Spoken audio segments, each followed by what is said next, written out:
성도 여러분 안녕하세요. 오늘 하루도 예수 그리스도로 말미암아 감사와 기쁨이 넘치는 하루 되기를 바랍니다. 하나님이 주시는 지혜로 성경을 깨닫고 주님의 은혜를 발견하며 사는 우리 모두 되었으면 좋겠습니다. 이런 소원을 가지고 함께 예배합시다. 그러면 사도신경으로 우리의 신앙을 먼저 고백하겠습니다. 나는 전능하신 아버지 하나님 천지의 창조주를 믿습니다. 나는 그의 유일하신 아들 우리 주 예수 그리스도를 믿습니다. 그는 성령으로 잉태되어 동정녀 마리아에게서 나시고 본디오 빌라도에게 고난을 받아 십자가에 못 박혀 죽으시고 장사된 지 사흘 만에 죽은 자 가운데서 다시 살아나셨으며 하늘에 오르시어 전능하신 아버지 하나님 우편에 앉아 계시다가 거기로부터 살아있는 자와 죽은 자를 심판하러 오십니다. 나는 성령을 믿으며 거룩한 공교회와 성도의 교제와 죄를 용서받는 것과 몸의 부활과 영생을 믿습니다. 아멘. 오늘 읽을 말씀은 골로새서의 말씀입니다. 이 시간에는 골로새서 2장 6절부터 10절까지의 말씀을 읽겠습니다. 2장 6절에서 10절입니다. 그러므로 여러분이 그리스도 예수를 주님으로 받아들였으니 그분 안에서 살아가십시오. 여러분은 그분 안에 뿌리를 받고 세우심을 입어서 가르침을 받은 대로 믿음을 굳게 하여 감사의 마음이 넘치게 하십시오. 누가 철학이나 헛된 속임수로 여러분을 노획물로 삼을까 조심하십시오. 그런 것은 사람들의 전통과 세상의 유치한 원리를 따라하는 것이요 그리스도를 따라하는 것이 아닙니다.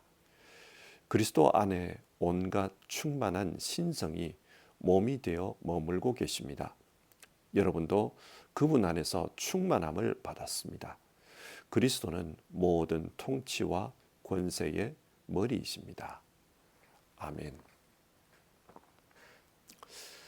세상에서는 우리의 신앙을 그리스도교라고 부릅니다. 여러분, 사람들은 왜 우리의 신앙을 그리스도교라고 부를까요? 그리스도를 통해 하나님을 믿기 때문입니다. 하나님은 그리스도를 통해 자기 자신을 계시해 주셨습니다. 우리는 그렇게 생각합니다.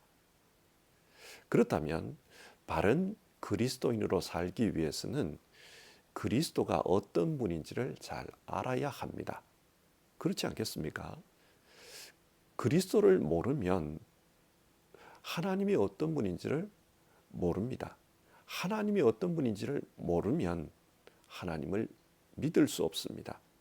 하나님을 모르면서 하나님을 믿는다고 하면 그 신앙은 바른 신앙이 아닙니다. 거짓 신앙입니다. 따라서 그리스도를 잘 아는 것, 그것이 우리 신앙에 굉장히 중요합니다.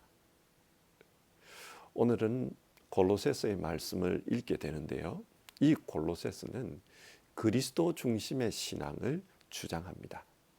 그리스도 중심의 신앙이 바른 신앙이다. 그렇게 가르칩니다. 자, 그러면 오늘 본문 내용을 같이 한번 살펴봅시다. 골로새는 에베소에서 가까운 도시입니다. 그리고 이 골로새 주변에는 라오디게아와 히에라폴리스라는 도시가 있었습니다.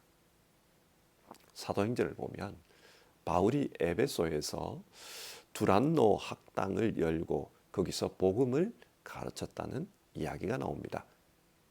그리고 거기서 복음을 배운 사람들이 주변으로 흩어져서 복음을 전했습니다. 아마 에바브라라는 사람도 이 에베소에서 복음을 듣고 자신의 고향 골로새와 또 그 주변 도시인 라오디게아 그리고 히에라폴리스에 복음을 전하는 것으로 보입니다. 이렇게 골로새 사람들이 복음을 듣고 받아들인 것, 바울 사도는 먼저 이 사실을 하나님께 감사드립니다. 그러면서 골로새 성도들에게 그 복음에 따라서 살아야 한다. 그것을 권면합니다. 여러분, 신앙이 무엇입니까? 신앙은 예수 그리스도를 신뢰하는 것입니다. 예수님을 신뢰하는 마음이 크면 클수록 그 사람의 신앙이 큰 겁니다. 그런데 예수 그리스도를 신뢰하기 위해서는 예수 그리스도께서 어떤 분인지를 알아야 합니다. 그래서 바울 사도는 예수 그리스도가 어떤 분인가 그것을 먼저 소개합니다. 1장 15절부터 20절, 흔히들 이 본문을 그리스도 찬가라고 부릅니다. 예수님이 어떤 분인지를 기록한 찬송시라는 말입니다.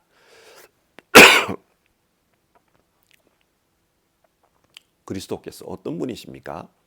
15절, 그 아들은 보이지 않는 하나님의 형상이시요.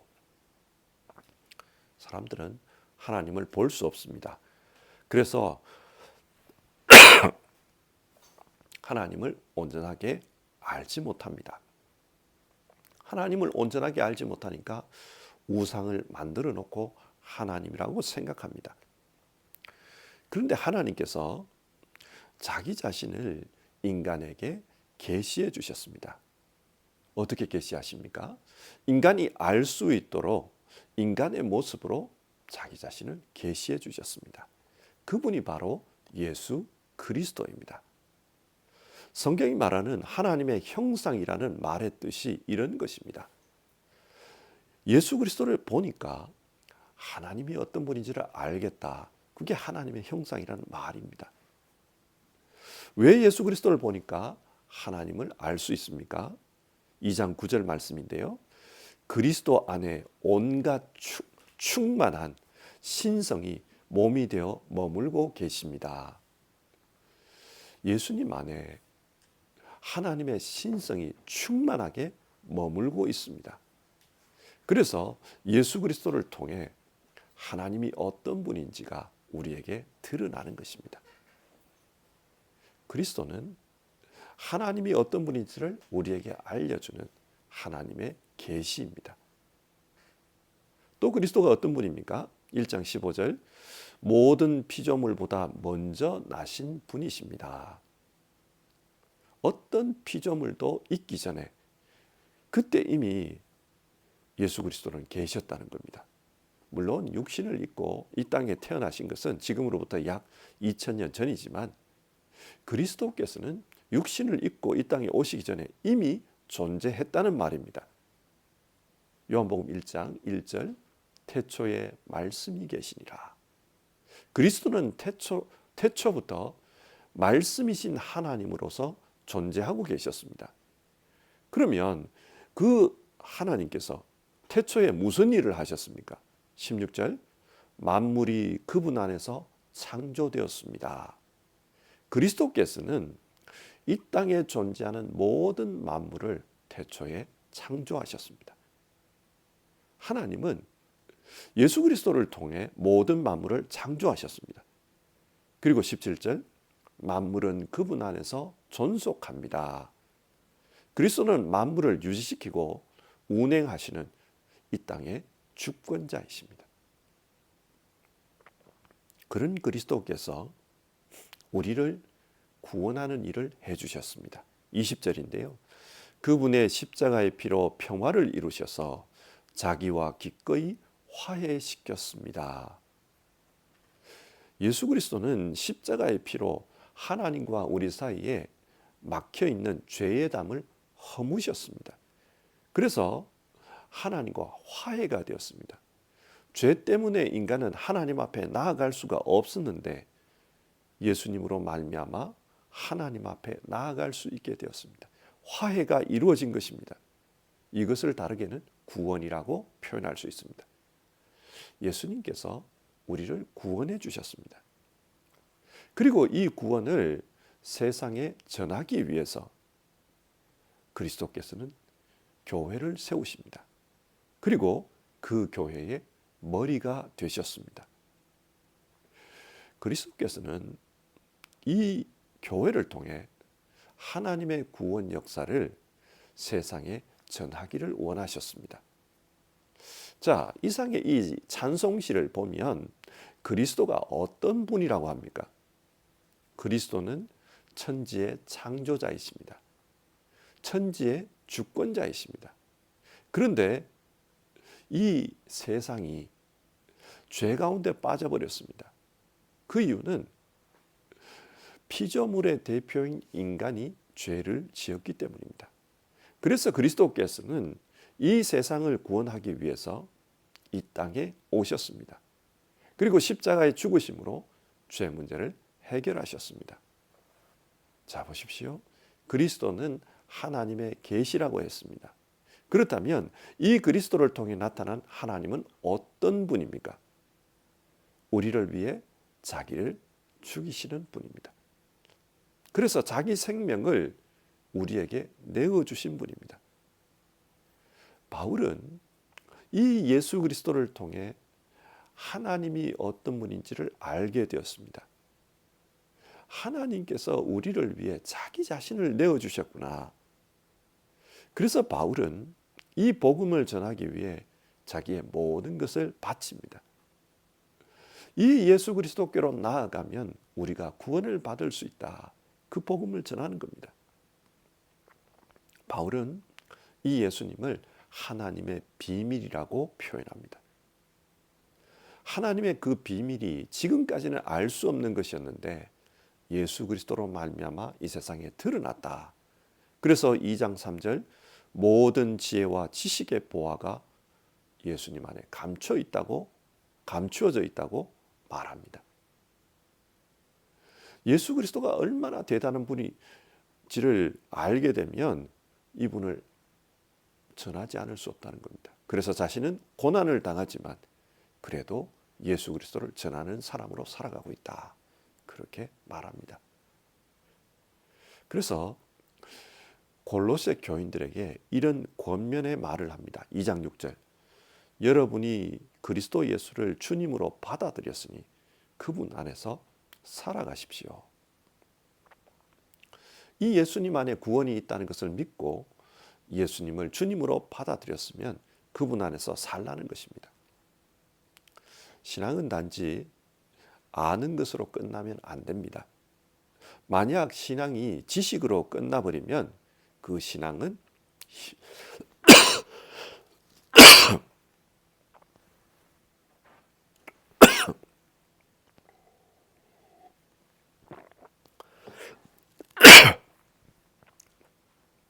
신앙이 지식으로 끝나버리면 그 신앙은 힘이 없습니다.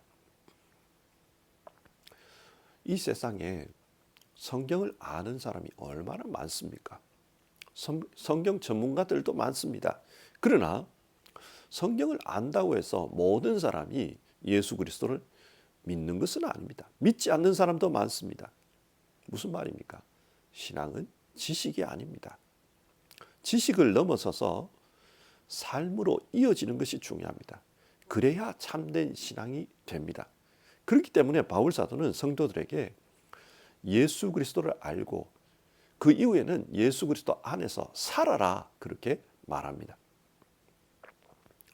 이것을 좀 더 적극적으로 2장 7절에서 여러분은 그분 안에 뿌리를 받고 세우심을 입어서 가르침을 받은 대로 믿음을 굳게 하여 감사의 마음이 넘치게 하십시오.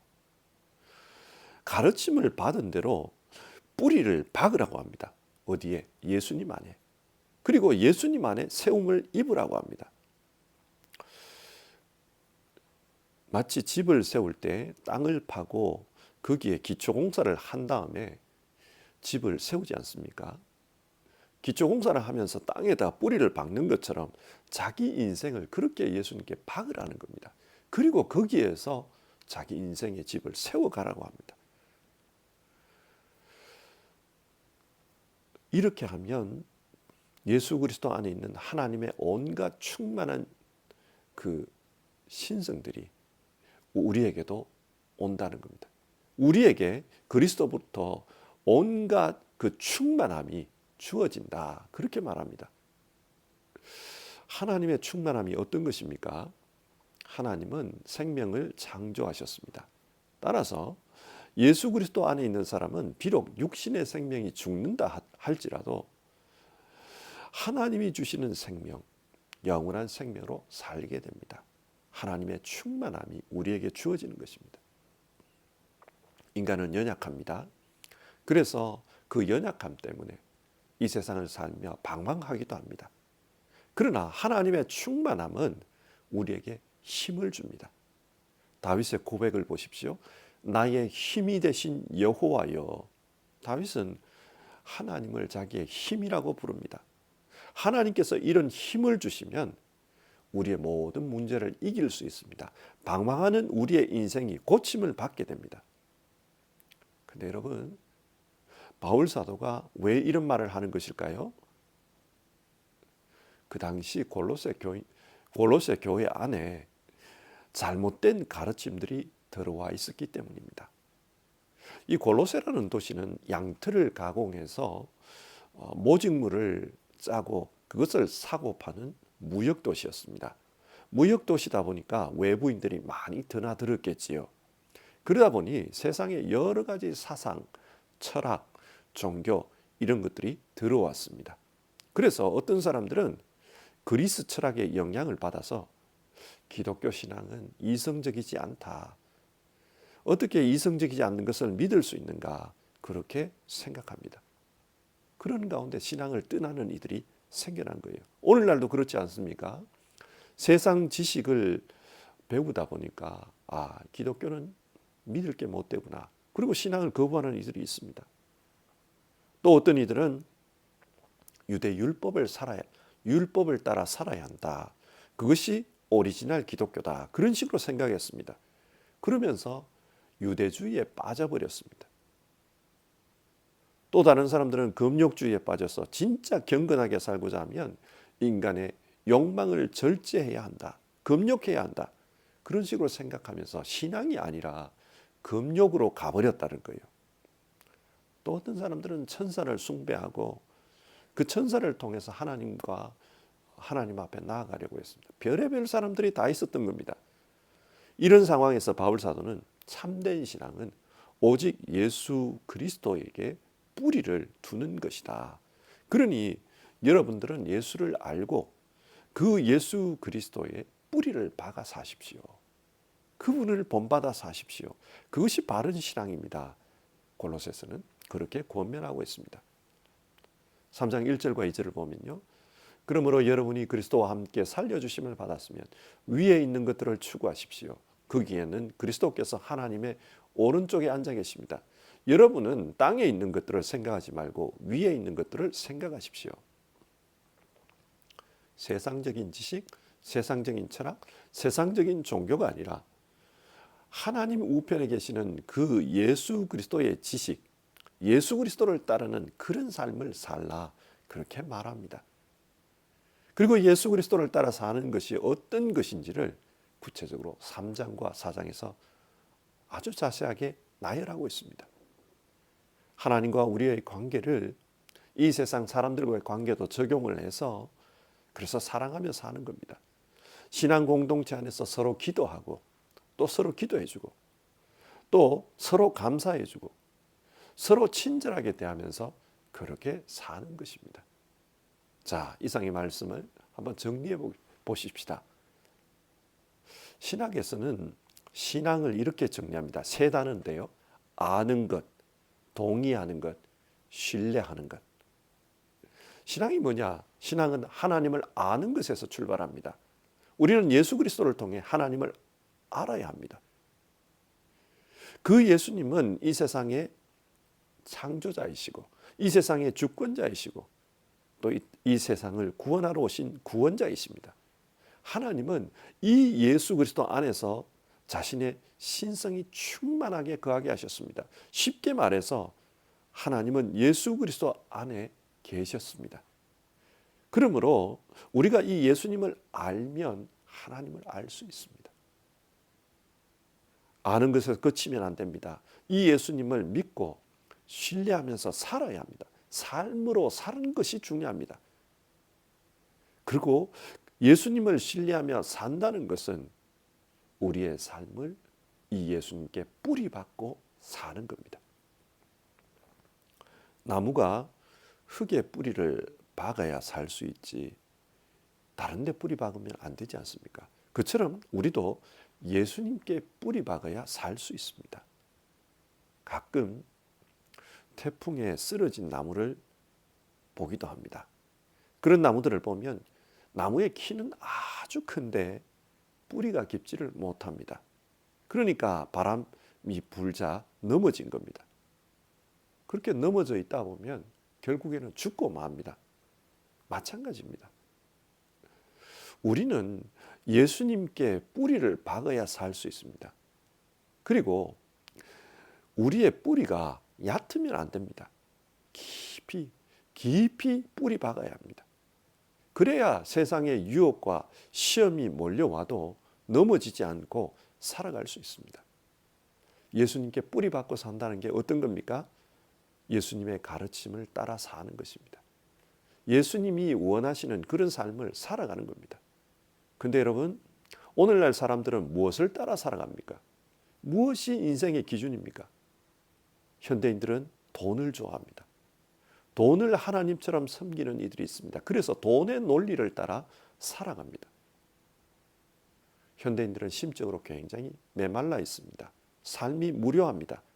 그래서 자신들을 기쁘게 해줄, 또 자극해줄 그런 것들을 찾고 있습니다. 그러는 가운데 향락에 빠지고 쾌락에 빠집니다. 중독에 빠지기도 합니다. 뿌리를 잘못 박은 것입니다. 오늘 우리는 무엇에 뿌리를 박고 살아가고 있습니까? 예수님께 뿌리 박은 우리는 그 뿌리가 태풍에 넘어지는 그런 얕은 뿌리여서는 안 됩니다. 견고한 뿌리가 되어야 합니다.